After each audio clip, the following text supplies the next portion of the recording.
So there was this moment from a recent Trump rally where Elon Musk went on stage and jumped awkwardly. And then everyone on the left started bullying this autistic man because he shares the wrong political opinions. Now, I could look at the image of Elon Musk, jumping and being like, oh, and like sort of like make fun of him for looking awkward and strange. But I think instead, I'm going to react to what he actually said, because no one was actually talking about anything that Elon Musk had to say during the rally.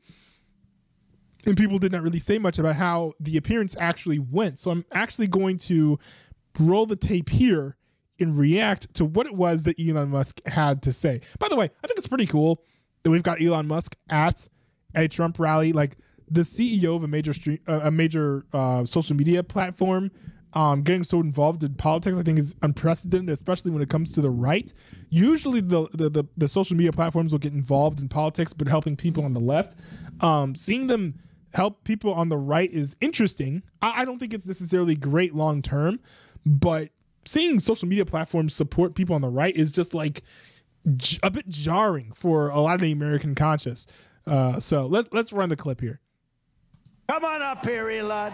He created the first major American car company in generations, and his rocket company is the only reason we can now send American astronauts into space.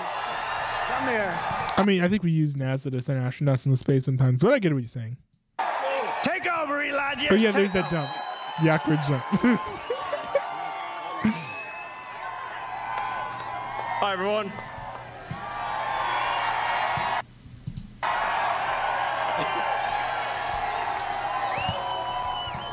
As you can see, I'm not just MAGA, I'm dark MAGA. Well, first of all, I want to say what an honor it is to be here. And, the true test of someone's character is how they behave under fire. True. And we had one president who couldn't climb a flight of stairs, and another who was fist pumping after getting shot. True. Fight, fight, fight. Blood coming down the face. True. Now, America is the home of the brave. And there's no truer test than courage under fire.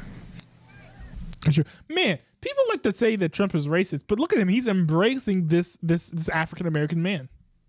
So who do you want representing America? Yeah, absolutely. And the polls are reflecting this. I think this election, I think it's the most important election of our lifetime.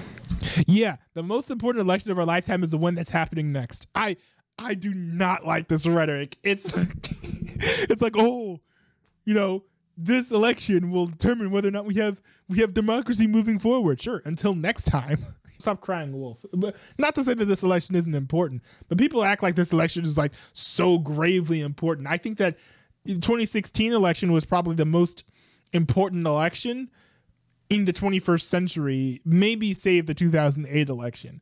I don't think that this election is more important than the I don't think this election or the 2020 election are more important than the 2016 election. That, I think, transformed American politics, allowing Trump to even be in the White House. People are... Anyways, I could go on a whole tangent about that. I'm going to try not to stun like myself. This happens when I stream when I'm tired. I apologize. This is no ordinary election. The other side wants to take away your freedom of speech. They want to take away your right to bear arms. They want to take away your right to vote effectively. You've got 14 states now that don't require voter ID. California, where I used to live. Taking away your right to vote is it's not how I would put that. They're kind of eroding and diluting the meaning and the value and the power of the vote, for sure. But that's not the same as saying that like they're taking away your ability to vote yourself. Where your right to vote effectively. You've got 14 states now that don't require voter ID. California, where I used to live, is just passed a law banning voter ID for voting. Crazy. I I still can't believe that's real. So how are you supposed to have a good, proper election if there's no ID? It's just meaningless. And free speech. You know, voter ID is racist because black people can't read. They can't drive. How are you supposed to expect them to be able to get a voter ID? It's just meaningless. And free speech. Free speech is the bedrock of democracy. And if people don't know what's... That was a joke, by the way, if YouTube's going to try to take me down for that. That was a joke. I happen to be black myself, surprisingly. What's going on? If they don't know the truth, how can you make an informed vote? You must have free speech in order to have democracy. That's why it's the First Amendment. And the Second Amendment is there to ensure that we have the First Amendment. True.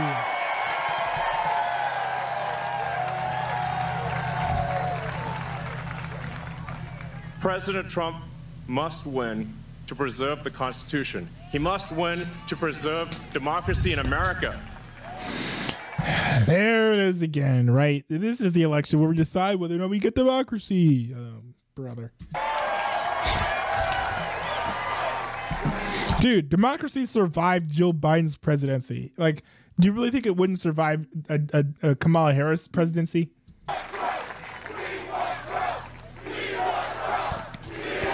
Yes. Weren't Republicans saying that, like, Barack Obama was going to give us, like, socialism and destroy America? What happened to that? What happened to that? Wasn't that, like, that's like 20 years ago?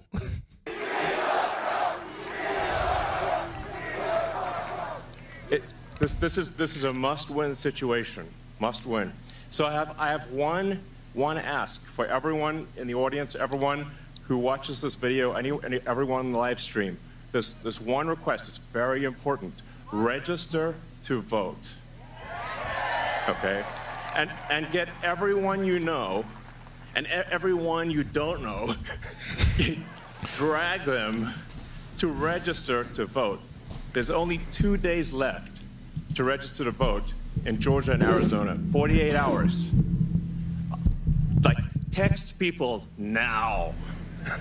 One thing I must say is that, like, I think this is the first election where I've seen Republicans running around saying register to vote. Usually you see Democrats saying, oh, go to vote.org and register to vote. It's really cool to see Republicans going out and doing the same thing now.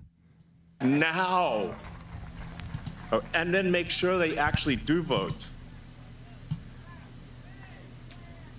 If they don't, this will be the last election. That's my prediction. Nothing's more important. Nothing's more important. So get everyone you know. Everyone. So I'm speaking to people out there. Everyone in the crowd, I think, is already convinced. But True. For people out there that are watching the video, watching the live stream, you need to get everyone you know, at work, your friends, family, text groups, your social media, everything. Get them to register to vote right now. Only 2 days left for Georgia and Arizona. Only a couple weeks left in Pennsylvania. And if they're not registered to vote, it doesn't matter at that point. Register to vote. I'm being repetitive for a reason, okay? So nothing is more important. And a lot of people think maybe their vote doesn't count. Well, it does, okay? Yeah. It does. It matters. And this election could be decided by 1,000 votes, 500 votes. Yeah, I was actually thinking about this because I was listening to people talking about the polls, and I'll do more coherent analysis in a future video. But, like, I think it's fair to say, like, with how everything's going to the battleground states, I don't think it'd be a stretch to say that this election is going to be determined by like 50,000 votes. That's how it almost always is. And I think this election is going to be no different. So yes, like every single vote matters. Left, right, I don't care. Go vote. If you are a Kamala Harris supporter and you will be in dismay, screaming on the side of the road wearing a hat if Donald Trump wins again, then like, bro, go vote. Go vote, okay? Because like don't abstain from the election and then be upset about how it turns out. Right? Like participate. A tiny margin. So get everyone you know to register to vote. I believe that's swapthevote.com. I believe that's the site. And double check that your registration is good. Don't take it for granted. I'm just being repetitive about this point because it is the one takeaway more than anything that will matter is getting those registrations and then getting everyone you know to actually vote. That is what will decide this election, especially in Pennsylvania. True. So thank you, and honestly, you want to just be a pest, just be a pest to everyone you know, people on the street everywhere. Vote, vote, vote. Fight, fight, fight. Vote, vote, vote. Thank you. That was a good speech. I like that. It probably helped that he had a teleprompter for sure. That was nice.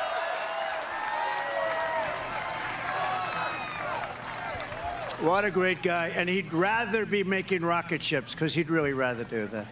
Nobody better. I think he's got 90% of the rockets that go up. But Elon, thank you very much. Incredible. What he says is true. You know, we're all having fun here tonight, but if we don't register and if we don't vote, we're just going to look upon this as another sort of nice day in our life, but it won't even be a nice day. We're going to look back and we're going to say, wow, it's a lot of time, a lot of effort. We got to win. If we don't win, it's, as he said, it's just not important. We have to save our country, so you have to get out and vote. You got to get out and vote. You got to get your friends and vote. That was nice. I will say, you know, do I really want social media CEOs to be heavily involved in politics? Not really. I especially don't really want to see them in campaigns, but it's really interesting to see one of them actually but kind of like dipping their toes into the political waters, but also being on the right, because it's very rare that you see that. Usually happens on the left all the time, with Twitter before Elon Musk took over, with Facebook, Instagram, other platforms doing what they can to sort of tip the scale slightly into the Democrats' favor. We're not seeing that here on Twitter because Elon Musk has taken over and he's sort of doing the same thing on the other end. Does it make things more fair? Yeah, but I don't really like it on principle. Still, though, I think it's pretty cool. You know, he gave a good speech telling people to go vote. Hey, I'm going to be honest. This is a narrative and message that I support. So I'm not going to be mad about him going into a crowd and saying, hey, register to vote. Like, that's one of the things I would say if I was invited to go to a crowd like that. So, you know, I can't hate on him too much for, you know, saying things I agree with.